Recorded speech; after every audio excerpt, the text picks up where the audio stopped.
Glow of physics में आप सबका स्वागत है प्यारे बच्चों। इससे पहले जो वीडियो हमने आपको बताई थी बच्चों, उसमें हमने आपको धारामापी के बारे में बताया था। ठीक है बच्चों। हमने ये भी बताया था आपको कि धारामापी केवल धारा की उपस्थिति को बताता है, धारा का मापन नहीं करता है। और धारा के मापन के लिए जो है हम जो हैं इसी धारामापी को अमीटर बना देते हैं। ठीक है बच्चों, धारामापी ही अपना आप में क्या है, एक अमीटर है। अर्थात जो गैल्वेनोमीटर है वही अपना आप में अमीटर है। लेकिन बच्चों हमको इसको बदलना पड़ेगा। धारामापी अर्थात गैल्वेनोमीटर को हमें अमीटर बनाना पड़ेगा, जो क्या करेगा, धारा का यथार्थ मान को नाप सकेगा बच्चों। ठीक है बच्चों। तो बच्चों हम आज शुरू करते हैं conversion of galvanometer into ammeter, धारामापी का अमीटर में रूपांतरण। तो बच्चों यहाँ पर जो है मैं महत्वपूर्ण जो पॉइंट यहाँ पर लिखना शुरू करूँगा बच्चों, ये की पॉइंट है बच्चों, आपको इसको ध्यान देना पड़ेगा। पहला है अमीटर। अमीटर वह यंत्र है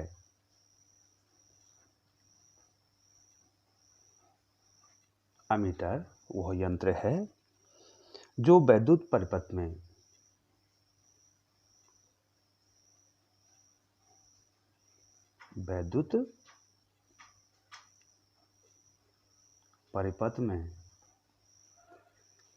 धारा की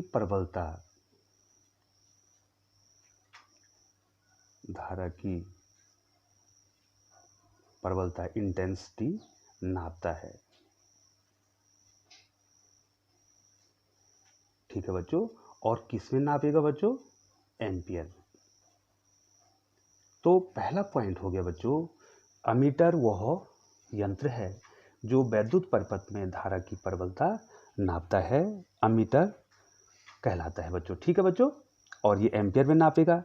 और यदि मिली एम्पियर की कोटि की धारा नापना है, ठीक है बच्चों, एम्पियर बहुत बड़ी धारा होती है बच्चों। यदि हमने मिली एम्पियर नापना है, यदि मिली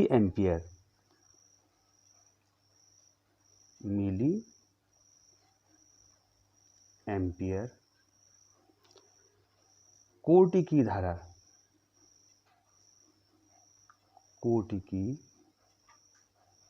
धारा नापनी हो तो मिली अमीटर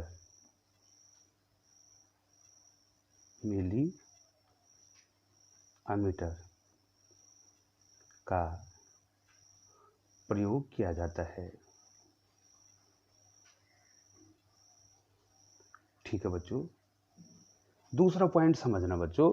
देखो बच्चों, अमीटर आपने बनाया है तो वो धारा को सीधे किस में नापेगा? एम्पियर में नापेगा। ठीक है बच्चों। एम्पियर बहुत बड़ी धारा होती है बच्चों।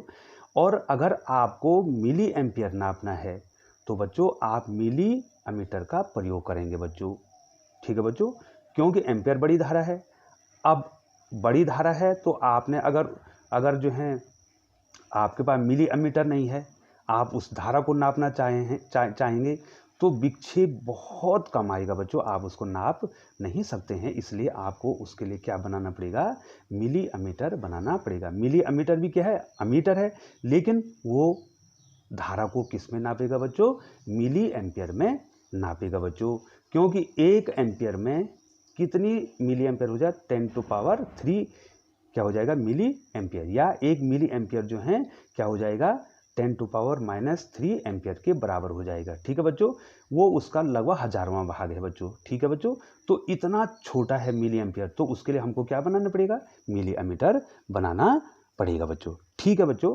तीसरा पॉइंट बच्चों बहुत ही महत्वपूर्ण पॉइंट है बच्चों। अब आपको बताना है अमीटर क्या है? मूलतः धारामापी है। अमीटर मूलतः धारामापी ही है। अब बहुत सारे बच्चे इस बात का प्रश्न भी कर सकते हैं कि जब अमीटर ही धारामापी है तो हमें धारामापी का ही प्रयोग क्यों नहीं किया, हमने अमीटर क्यों बनाया। तो बच्चों आपकी जिज्ञासा को हम बता देते हैं। धारामापी धारा की उपस्थिति बताएगा बच्चों, वो धारा के मान को नहीं बताएगा। और धारा के मान को बताने के लिए हम इसी धारामापी में शंट लगाने के बाद उसको क्या बना देते हैं, अमीटर बना देते हैं बच्चों, जो कि आपने इस वीडियो के अंत तक जो है बच्चों जानना है बच्चों। तो बेसिक रूप में क्या है, अमीटर ही क्या है, धारामापी है, या धारामापी ही क्या है, अमीटर है। हम इसको एक दूसरे में बदलेंगे। अब देखो बच्चों, हम अमीटर को परिपथ में कैसे लगाएंगे, बाह्य परिपथ में हम अमीटर को कैसे लगाएंगे। ठीक है बच्चों, अमीटर को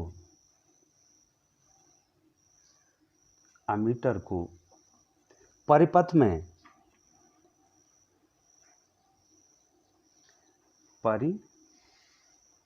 पथ के श्रेणी क्रम में जोड़ा जाता है। ठीक है बच्चों, आप अमीटर को क्या करेंगे बच्चों, श्रेणी क्रम में जोड़ देंगे। थोड़ा सा मैं यहाँ पर बता दूं बच्चों, आपको छोटा सा चित्र बनाऊंगा बच्चों। देखिए बच्चों, यहाँ पर ये देखो बच्चों, ये बैटरी है, ये देखिए, ये प्लस और ये माइनस। अब देखिए बच्चों, यहाँ पर कोई ये प्रतिरोध है, तो अमीटर को क्या करेंगे, सीधे सीधे जो है हम श्रेणी क्रम में जोड़ देंगे। श्रेणी क्रम में जोड़ने का मतलब ये होता है बच्चों कि जितनी धारा इससे आ रही है वो पूरी धारा कहाँ जाए, अमीटर में जाए और वो उसको पढ़ ले। ठीक है बच्चों, अमीटर को बाह्य परिपथ में श्रेणी क्रम में जोड़ा जाता है बच्चों। अगला पॉइंट बच्चों इसमें ये हो जाएगा कि यहाँ पर हमें जो है अमीटर की कुंडली में, ठीक है, अब जो है हमने इसको किस में बदलना बच्चों, अब हमने इसको बदलना है, किस में बदलना है, धारामापी को अमीटर में बदलना है। ठीक है बच्चों, धारा मापी को अमीटर में बदलने के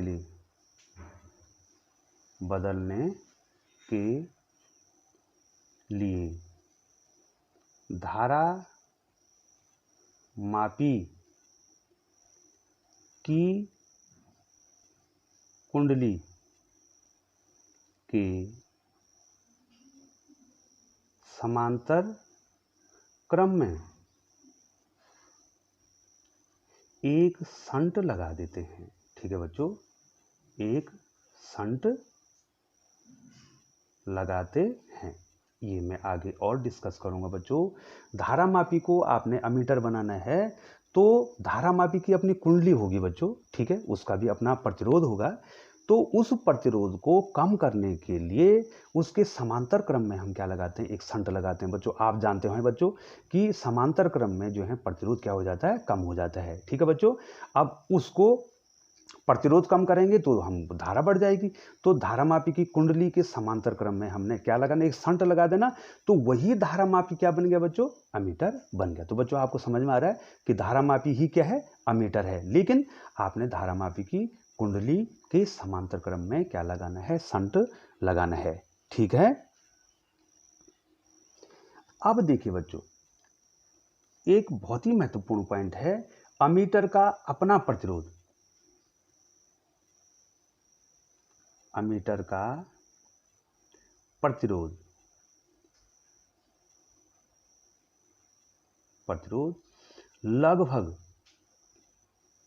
लगभग शून्य होना चाहिए। ठीक है बच्चों, लेकिन बच्चों व्यवहार में ऐसा कभी नहीं होता है। एक आदर्श अमीटर अगर आपको बनाना है तो उसका प्रतिरोध आपको शून्य करना है।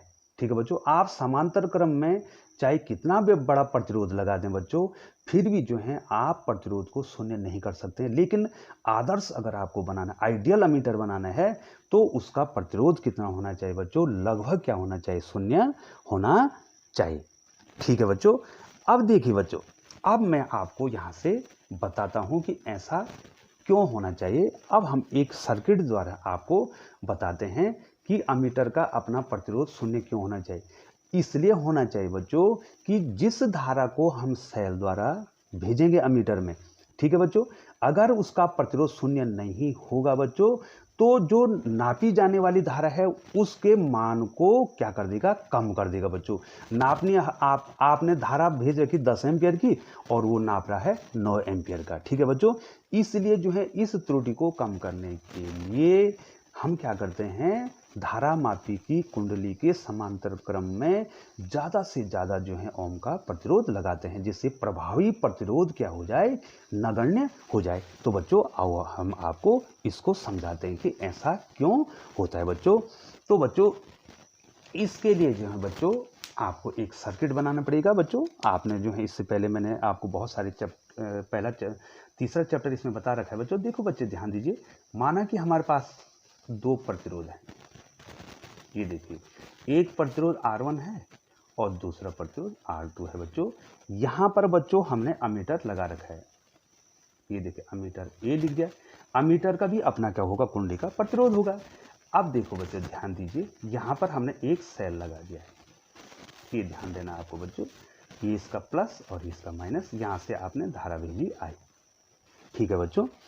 तो सबसे पहले हम आपको बता दें कि जब तक अमीटर नहीं था तो तुल्य प्रतिरोध कितना था इसका। अब आप इसका विद्युत भाग बल ई, तो बच्चों आपको इसको ध्यान से देखना पड़ेगा बच्चों। जब तक आपने पहले नहीं पढ़ा है तो बच्चों आपको समझने में दिक्कत हो सकती है बच्चों।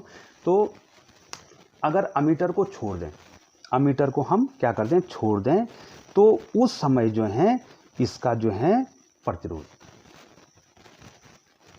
प्रतिरोध कितना हो जाएगा बच्चों, आर। अब हमारे पास बच्चों एक सूत्र है, आई बराबर होता है E upon R plus r होता है, ठीक है, ई अपॉन आर होता है।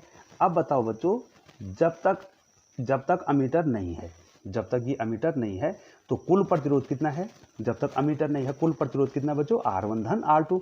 तो धारा कितनी हो जाएगी, धारा आई, जो धारा नापनी है उस धारा का मान कितना हो जाए, आई बराबर ई, ई तो ई है और प्रतिरोध कितना है बच्चों, R1 धन R2। दो बाह्य प्रतिरोध हमारे पास हैं बच्चों। ये तो धारा है, ये तो धारा है जब तक ये अमीटर में नहीं गई है बच्चों, ध्यान दे रहे ना बच्चों। आई बराबर E upon R plus r होता है। अब यहाँ पर हमने इसमें इसका जो आंतरिक प्रतिरोध नहीं ले रखा है तो केवल हम बाह्य प्रतिरोध दे रहे हैं बच्चों, ठीक है, या भी अपॉन आर होता है, तो भी ही इसके टर्मिनल विभवांतर के बराबर यहाँ पर हमने ले रखा बच्चों। अब देखो बच्चों, जब हमने इसमें अमीटर जोड़ दिया, माना अमीटर का प्रतिरोध, ये अमीटर है ना, इस अमीटर का प्रतिरोध माना RA है, तो कुल प्रतिरोध कितना हो जाए। अब जब अमीटर में धारा जाएगी तो वो धारा कितनी हो जाएगी, I डैश। ये देखो बच्चों, अब उस धारा का मान कितना हो जाएगा, E बटे कुल प्रतिरोध के जो श्रेणी क्रम में प्रतिरोध क्या जुड़ जाएंगे, R1 धन R2 धन RE। अब अमीटर में जब धारा जाएगी तो पहले से प्रतिरोध कितने हैं, R1 R2 हैं और एक प्रतिरोध और जुड़ गया बच्चों इसमें, RA माने अमीटर का प्रतिरोध इसमें हमारा जुड़ गया बच्चों। अब आप ये बताओ बच्चों, उदाहरण के तौर एग्जाम्पल, माना I बराबर है 10 एम्पियर, ठीक है बच्चों, और जो I डैश है वो होगी माना 9 एम्पियर, ठीक है बच्चों। तो कितना कमी आई, कितनी कमी आई भाई बच्चों बताओ, I माइनस I डैश, इतनी त्रुटि आ गई बच्चों। ये देखो, तो त्रुटि कितनी हो जाएगी, 10 ऋण 9 बराबर 1 एम्पियर की त्रुटि आ गई बच्चों। ये देखिए बच्चों, पहली वाली धारा नापनी कितनी थी बच्चों, 10 एम्पियर की धारा, और नाप कितना रहा है, 9 एम्पियर की धारा नाप रहा है। क्योंकि बच्चों ये जब ये देखो ये जो प्रतिरोध बढ़ेगा, ये प्रतिरोध बटे वाली राशि बढ़ेगी तो ये कम नहीं आ जाएगा, ये कम आ गया और ये क्या है, ज़्यादा है बच्चों। अब ये कितना कम आएगा, ठीक है बच्चों, इसमें त्रुटि कितनी हो जाएगी बच्चों, वो त्रुटि हमने निकालनी है। तो त्रुटि कितनी आ जाएगी बच्चों इसमें, अमीटर का विक्षेप अब क्या आ जाएगा, पहले विक्षेप कितना था बच्चों, पहले तो जो है I था, ठीक है बच्चों, जो धारा हमारे पास थी वो तो I थी, और जब अमीटर में गए तो अमीटर का विक्षेप I डैश आ गया। तो अब त्रुटि कितनी होगी, ठीक है बच्चों, त्रुटि, तो त्रुटि कितनी हो जाएगी, त्रुटि बराबर हो जाएगा, धारा थी I और उसने नापी कितनी आई डैश। ठीक है बच्चों, ये त्रुटि हो जाएगी। अब इस त्रुटि को हम क्या कर देंगे बच्चों, निकाल देंगे। तो कितना हो जाएगा बच्चों, त्रुटि कितनी हो जाएगी, ई अपॉन, ये देखिए बच्चों आप इसमें ध्यान से देखिए, ई अपॉन, पहले तो प्रतिरोध R1 और R2 था, R1 धन R2 था। अब जो है प्रतिरोध जो है श्रेणी क्रम में जो है बढ़ गया है, R1 धन R2, और एक प्रतिरोध और आ गया है बच्चों RA, जो अमीटर का अपना प्रतिरोध है बच्चों। ठीक है बच्चों, अब जो है कुल कितना हो जाएगा बच्चों, कुल कितना हो जाएगा बच्चों, इसका एलसीएम कितना आ गया, R1 धन R2, और दूसरे क्वेश्चन में कितना हो जाएगा, R1 धन R2 प्लस RA हो जाएगा। ठीक है बच्चों, तो E इसका भाग देंगे तो ये कट जाएगा, तो E इंटू कितना आ जाएगा, R1 plus R2 plus RA minus E into R1 धन R2। ठीक है बच्चों, तो बच्चों जो है, जो त्रुटि है कितना है बच्चों, I माइनस आई डैश, जो त्रुटि है वो आ गई बच्चों। मैं आपको बता दूं बच्चों, यहाँ पर मैंने दिखा रखा बच्चों, ये देखिए, ये बता रखा है E इंटू R1 धन R2, ये निकाला है बच्चों इससे पहले, इस पेज में मैंने इसको निकाला था बच्चों। कितना है, E इंटू R1 धन R2 धन RA minus E into R1 धन R2, और बटे जो है कितना है बच्चों, R1 plus R2 into R1 plus R2 plus RE।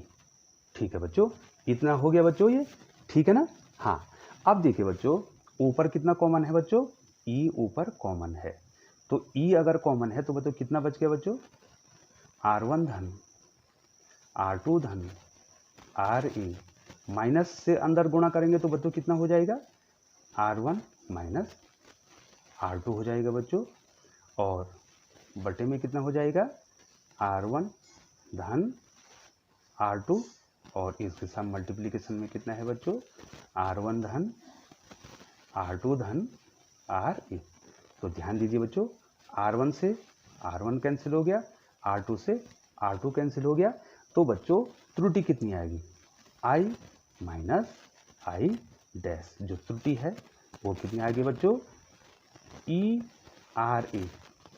ERA बटे R1 धन R2 इंटू R1 धन R2 धन RA। बच्चों थोड़ा अब आपको यहाँ पे ध्यान देना बच्चों, ये त्रुटि नहीं आनी चाहिए। ठीक है बच्चों, I एम्पियर की धारा है तो I एम्पियर की धारा ही पढ़ी जानी है, लेकिन ये तो I डैश हो जा रहा है, तो इतनी त्रुटि होगी, ये क्या होगी बच्चों, ये त्रुटि होगी। ठीक है बच्चों, इस त्रुटि से बचने के लिए हमें क्या करना पड़ेगा, आप ही बताओ बच्चों, क्या करना पड़ेगा। ये जीरो कब हो सकता है, यदि जो है ये अमीटर का प्रतिरोध जीरो हो जाए।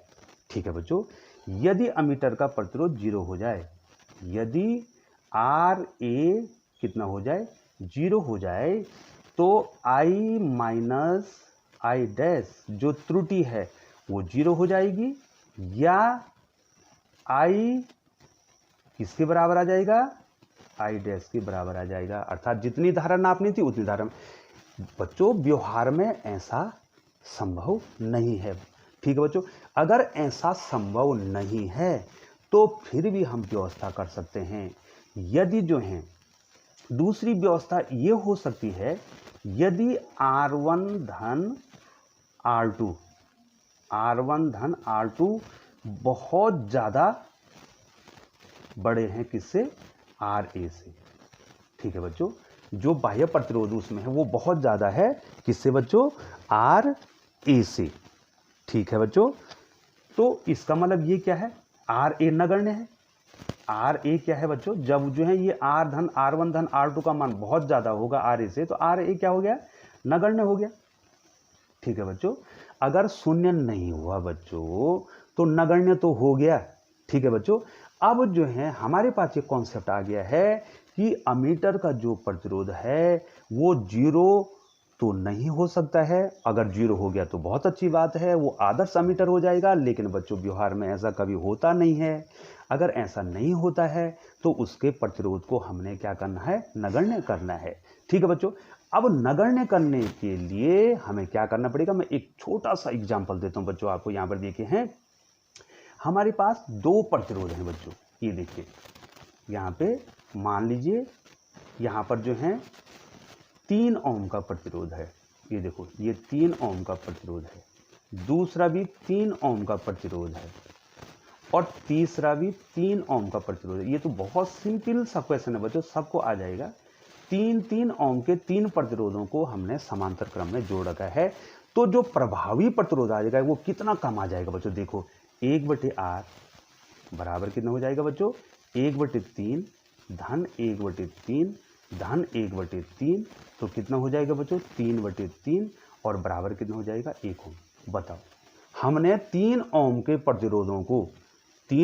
प्रतिरोधों को श्रेणी समांतर क्रम में जोड़ा और उनका जो परिणामी प्रतिरोध आ गया वो 1 हो गया। तो कर दिया ना बच्चों आपने कम, आपने प्रतिरोधों को कम कर दिया ना परिणामी प्रतिरोध।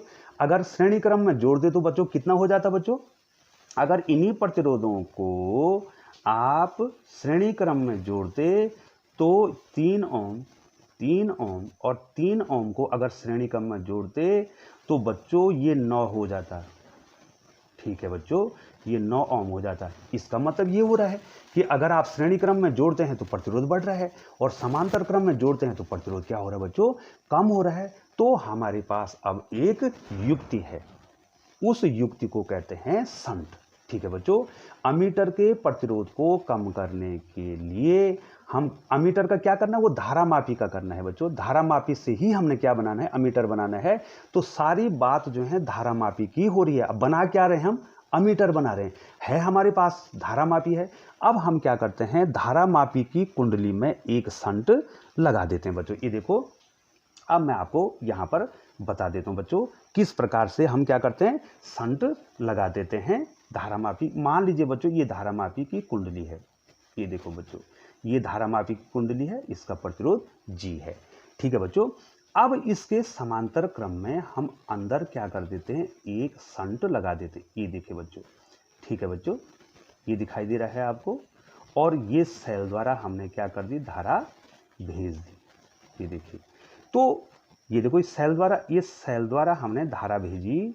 तो अब हो क्या रहा है, ये धारा यहाँ से बढ़ जा रही है। ये देखो यहाँ धारा चली जाएगी IG और यहाँ धारा कितनी हो जाएगी बच्चों, ये I माइनस IG धारा यहाँ चली जाएगी। और ये पूरा हमारा अब क्या बन जाएगा बच्चों, ये पूरा सिस्टम में, ये डॉट डॉट दिखा रहा हूँ बच्चों इसको, ये पूरा सिस्टम हमारा क्या हो जाएगा, अब ये क्या हो जाएगा, हमारा अमीटर बन गया बच्चों। गैल्वेनोमीटर है ना, गैल्वेनोमीटर की कॉइल का कितना है बच्चों, प्रतिरोध G है। और उसके समांतर क्रम में हमने क्या लगा दिया बच्चों, एक शंट लगा दिया। तो कुल प्रतिरोध, तुल्य प्रतिरोध कितना हो जाएगा बच्चों, तुल्य प्रतिरोध। बच्चों मैं इसको आपको अलग से बता रहा हूं, अभी मैंने उसका कन्वर्जन करना है बच्चों। तुल्य प्रतिरोध कितना हो जाएगा, मान लीजिए बच्चों तुल्य प्रतिरोध जो है R है, तो 1/R बराबर कितना हो जाएगा बच्चों, 1/G धन 1/S। ठीक है बच्चों, तो कितना हो गया, ये देखो GS, तो S प्लस G। ये देखो, तो प्रतिरोध कितना हो जाएगा बच्चों, यहाँ पर जो अब जो है परिणामी प्रतिरोध जो है वो कितना हो जाएगा बच्चों, GS/S प्लस G। इतना प्रतिरोध इसका हो गया बच्चों। ठीक है बच्चों, अब देखिए बच्चों कि शंट लगाने से कितना कम हो गया प्रतिरोध। ठीक है बच्चों, अब उदाहरण के द्वारा हम आपको बताते हैं। मान लीजिए गैल्वेनोमीटर का प्रतिरोध जो है, गैल्वेनोमीटर का प्रतिरोध 8 था। ठीक है बच्चों, ये देखिए, तो कितना हो जाएगा, 1/R बराबर 1/, माना उसका प्रतिरोध कितना था, 8 था। ठीक है, 8 ओम था और हमने शंट लगा दिया। अब हमने इसमें क्या लगा दिया, शंट लगा दिया बच्चों। ठीक है बच्चों, अगर हमने शंट लगा दिया इसमें, और मान लीजिए जो है ये जो है बच्चों 16 ओम का हमने शंट लगा दिया। 8 तो गैल्वेनोमीटर का था और 16 जो है हमने क्या लगा दिया, शंट का प्रतिरोध लगा दिया। शंट माना 16 ओम का हमने शंट लगा दिया। तो एलसीएम कितना आया बच्चों, 16 आया, आया नहीं आया बच्चों। तो ये गुना 2 धन 1 बराबर हो जाएगा 3/16। ठीक है बच्चों। तो आर कितना हो जाएगा बच्चों, 16/3। ठीक है, लगभग जो है 5 तिया 15 हो जाएगी, 1 3 तिया 9। ठीक है बच्चों, तो लगभग इतना हो। अब देखिए बच्चों, गैल्वेनोमीटर का प्रतिरोध कितना था, कोयल का आर था, और मैंने कितना कर दिया उसको 5.3 कर दिया। किसके द्वारा, शंट को लगाने से बच्चों। तो शंट को लगाने से जो है बच्चों क्या हो जाएगा, उसका परिणामी प्रतिरोध क्या हो जाएगा, कम हो जाएगा। ठीक है बच्चों। तो हम क्या करते हैं, अब जो है मैंने आपको बताना है कि यहाँ पर की पॉइंट है धारा मापी को। अब मैं इस कन्वर्जन अभी बताऊंगी, इसके बाद बच्चों आपको धारा मापी को अमीटर में बदलने के लिए, अमीटर में बदलने के लिए धारा मापी की कुंडली में, धारा मापी की कुंडली के समांतर, कुंडली के समांतर क्रम में एक शंट, ठीक है बच्चों, एक क्या लगाएंगे, शंट, और इंग्लिश में कहेंगे बच्चों इसको SHUNT, शंट ही यहाँ पर कहेंगे। धारामापी को अमीटर में बदलने के लिए धारामापी की कुंडली के समांतर क्रम में एक शंट लगाया जाता है, लगाया जाता है। ठीक है बच्चों, बहुत ही महत्वपूर्ण पॉइंट। अब बच्चों थोड़ा सा मैं एक बार डिस्कस कर दूं कि बच्चों अगर हम शंट लगाने से एक फायदा और हो रहा है बच्चों हमारा, शंट अगर नहीं लगाएंगे तो क्या होगा, सारी धारा कहाँ जाएगी बेटा, अगर हम शंट नहीं लगाएंगे तो सारी की सारी धारा जाएगी तुम्हारी गैल्वेनोमीटर की कुंडली में। तो गैल्वेनोमीटर की कुंडली में जब वो जाएगी तो उसका नुकसान कर सकती है कुंडली का, और उसके लिए जो है उतना ज़्यादा क्या आएगा, विक्षेप आएगा, और जिस उसके लिए जो है आपको जो है जो यंत्र चाहिए वो भी बहुत बड़ा चाहिए।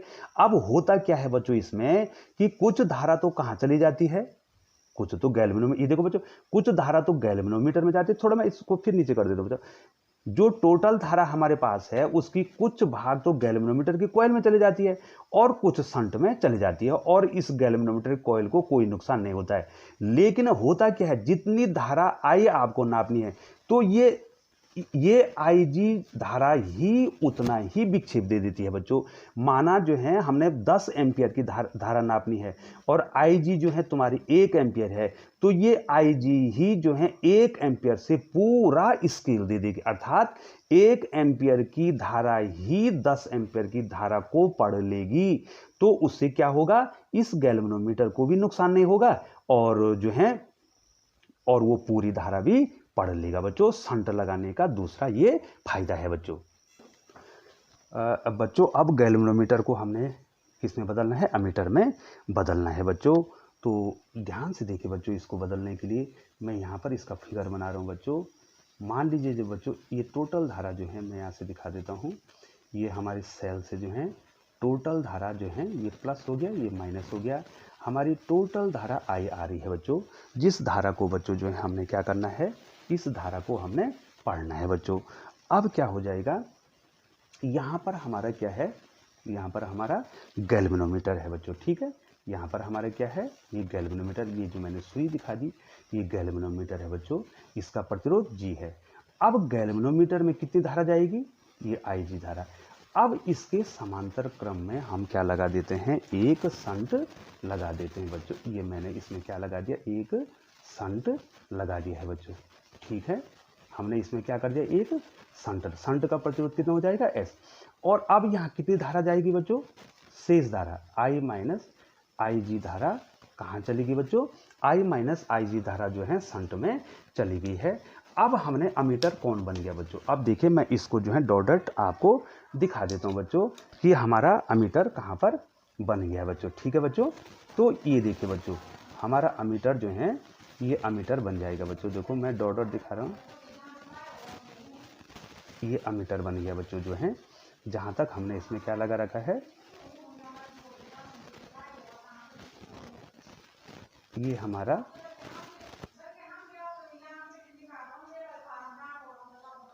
बच्चों ये हमारा अमीटर बन गया है।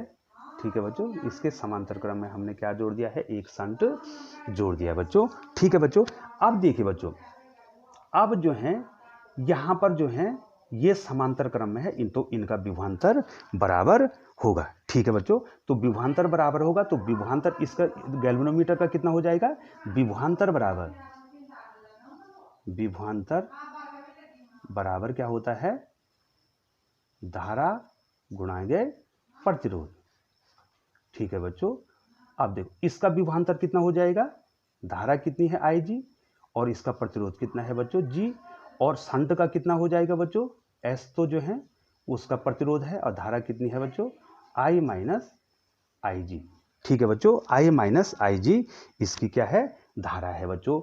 अब बच्चों यहाँ पर हमने देखना है कि IG बटे I कितना हो जाए। अब इसको गुणा कर देना बच्चों, IG इंटू जी, थोड़ा ध्यान देंगे, S से गुणा कर दो बच्चों, S कितना हो जाएगा I माइनस कितना हो जाएगा S इंटू आई जी। ठीक है बच्चों, इसको एक साथ दे देंगे, आई जी निकालना है हमने, आई जी इंटू जी प्लस S इंटू आई जी बराबर कितना हो गया बच्चों, बराबर कितना हो गया SI। ये देखो, ठीक है बच्चों, इसमें कितना कॉमन ले लेंगे हम, आई जी मैंने कॉमन ले लिया, तो कितना हो गया बच्चों G प्लस S बराबर कितना हो गया SI। अब मैं IG और I का रेशियो निकाल देता हूँ। ठीक है, अर्थात गैल्वेनोमीटर की कॉइल में जाने वाली धारा और कुल धारा, जो धारा हमारे पास कुल धारा थी उसका अनुपात कितना हो रहा है, तो ये कितना हो जाएगा बच्चों S बटे G प्लस S। ठीक है बच्चों, इतना हो गया बच्चों।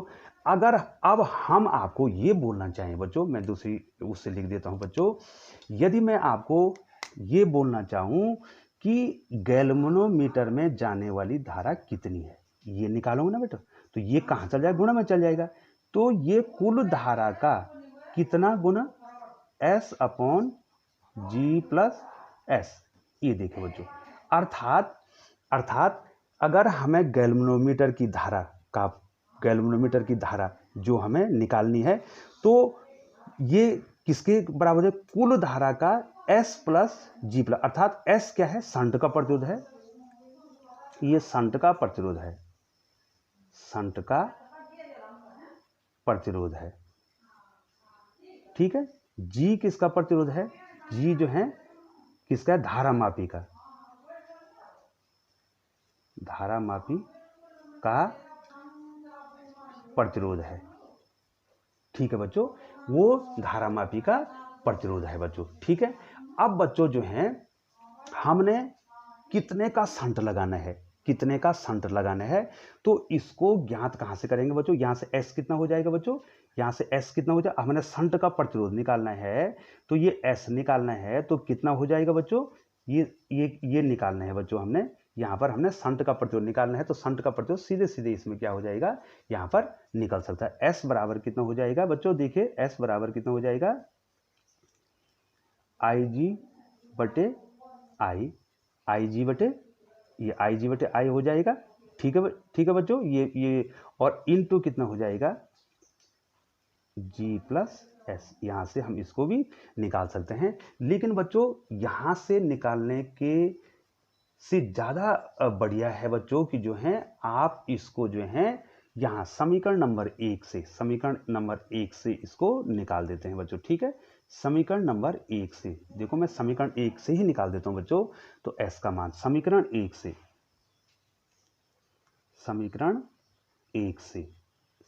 1 से कितना हो जाएगा बच्चों? IG इंटू जी बराबर I minus I G into S. यहाँ से s की वैल्यू यहाँ से निकालने के बजाय आप यहाँ से इसको निकाल लेंगे तो ज़्यादा बेटर होगा। तो यहाँ से s कितना हो जाएगा बच्चों? ये s निकालना है तो हमारा कितना हो जाएगा? हाँ, ये s की वैल्यू निकालनी तो होगी तो कितना हो जाएगा? ये देखो बच्चों, आई जी बटे I माइनस आई जी। ये देखिए, s की वैल्यू निकालनी है तो ये बटे में चल जाएगा इंटू जी। ठीक है बच्चों, ये हमने शंट का प्रतिरोध निकाल दिया बच्चों। अब जो है ये शंट का प्रतिरोध है कि हमें कितना शंट का प्रतिरोध चाहिए। अब यहाँ पर एक महत्वपूर्ण जो है आपको बात बतानी है बच्चों। ठीक है, अब हमने करना क्या है? देखो बच्चों, हमारे पास जो है 1 एम्पियर की धारा से, ये एग्जाम्पल है, बहुत ही इंपॉर्टेंट है बच्चों। ये एग्जाम्पल है, आप इसके द्वारा समझ जाएंगे बच्चों। किसी धारामापी की, यदि किसी धारामापी की कुंडली में, यदि किसी धारामापी की कुंडली में 1 एम्पियर की धारा से 1 एम्पियर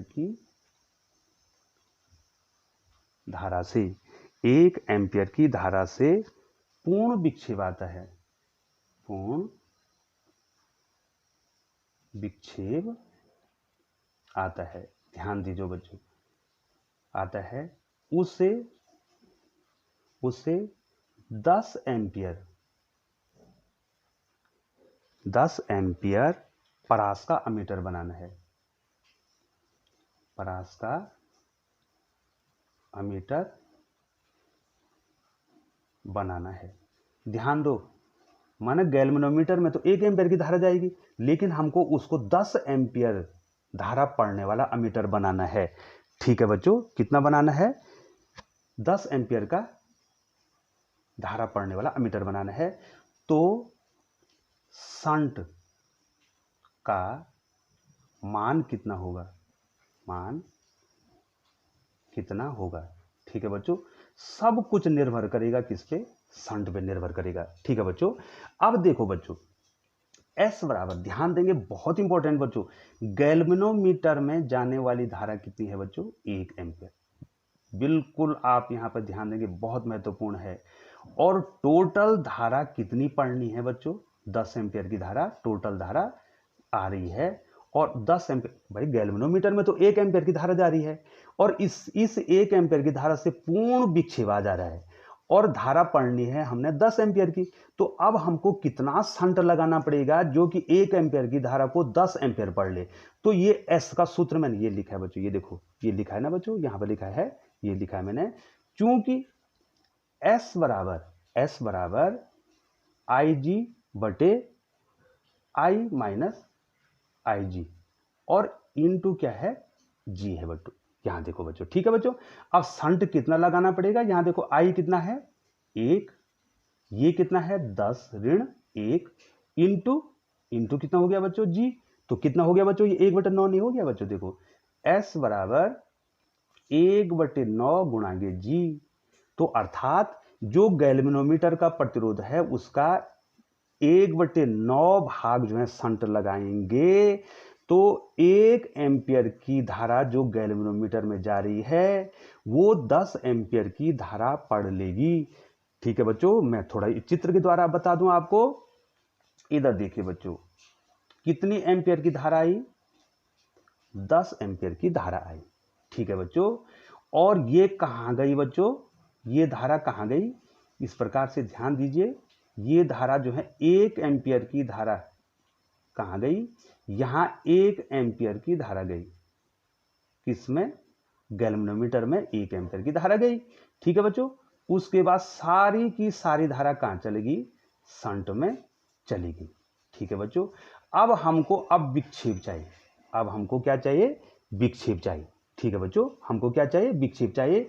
जो कितनी धारा पड़े, जो कितनी धारा पड़े बच्चों? ये 10 एम्पियर की धारा। ये जो स्केल है इसमें पूर्ण विक्षेप कितना है? 1 1 2 3 4 5 6 7 8 9 10। ये कितनी एम्पियर की धारा पड़े? ये स्केल 10 एम्पियर की। तो ये शंट कितना होना चाहिए? ये जो शंट, अब हमें शंट कितना लगाना चाहिए? जो गैल्वेनोमीटर का प्रतिरोध है, गैल्वेनोमीटर का जो प्रतिरोध है उसका 1/9 भाग अगर हम शंट लगा दें तो 1 एम्पियर की धारा को 10 एम्पियर की धारा जो है ये स्केल पे आ जाएगा। ठीक है बच्चों, अब जितनी धारा है, ये देखो बच्चों, धारा 10 एम्पियर तो पढ़ना 10 ही एम्पियर है, लेकिन गैल्वेनोमीटर की कुंडली में केवल कितने एम्पियर की धारा जा रही है? 1 एम्पियर की धारा जा रही है। 1 एम्पियर की धारा गैल्वेनोमीटर में जाने पर, अर्थात ये अब तो अमीटर बन गया, गैल्वेनोमीटर में बोलेंगे नहीं इसको, अमीटर में 1 एम्पियर की धारा जाने पर भी वो 10 एम्पियर की धारा क्या कर रहा है बच्चों? पढ़ रहा है। अगर मान लीजिए बच्चों ये 20 होता, अगर ये 20 एम्पियर होता तो देखो बच्चों ये 20 होता तो ये 20 ऋण 1 19 होता, अर्थात ये 1/19 होता। अर्थात जो शंट हमको चाहिए वो गैल्वेनोमीटर का प्रतिरोध तो हमें पता होगा बच्चों, उसका 1/19वां भाग हो जाएगा। जितना चाहिए आप उतना शंट। इसका मतलब जो है बच्चों, गैल्वेनोमीटर का प्रतिरोध अगर आपको ज्ञात है तो आप क्या करेंगे? उतना का शंट लगा देंगे जितनी एम्पियर की धारा आपको पढ़नी है। तो बच्चों बहुत बहुत धन्यवाद बच्चों, पूरा प्रयास किया गया बच्चों कि जो है आप समझ लें इसको। लेकिन इसका मेन की पॉइंट है बच्चों कि शंट लगाने के बाद जो है धारा जो है कुछ तो अमीटर में जाएगी या जो गैल्वेनोमीटर है उसमें जाएगी और कुछ शंट में जाएगी, लेकिन धारा उतना ही पड़ेगा। धारा, जितनी धारा आ रही है सेल से उतनी धारा जो है वो पड़ेगा, यद्यपि उसमें धारा कम जाएगी। बहुत बहुत धन्यवाद बच्चों।